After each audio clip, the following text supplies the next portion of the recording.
täna me paneme teid reaalselt tööle, reaalselt täpselt nii, nagu meie kinopäev näeb välja, hakkab tänane, ütleme see tund-poolteist teil ka välja nägema.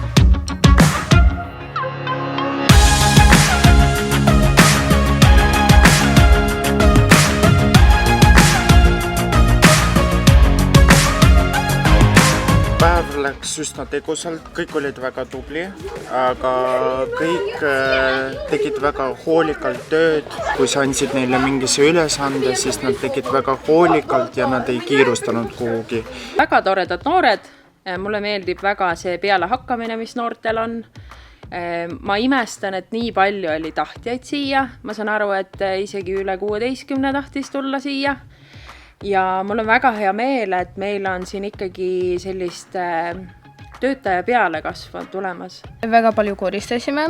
Ka ma panin pabertopse, panin sirupi. Mulle kõik vist meeldis siin. Tahan siin töötada.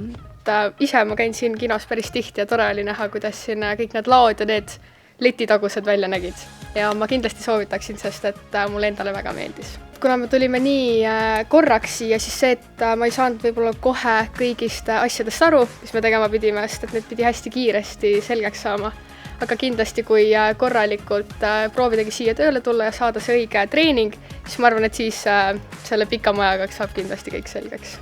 Tegin siis popcorni ja ka panin asju välja. Ja siis lõpuks saime ka popcorni seda teha, mis oli väga-väga äge. Ja ma kindlasti soovitan teistel tulla siia, sest see on tõeline äge kogemus, mida tõesti kõik vajaksid. Ja ma sooviksin siia ka kindlasti, kui ma 18 saan, kas või natuke proovida siin, sest see on tõesti väga äge ja suur asi, mida korraldada, mis oleks tore.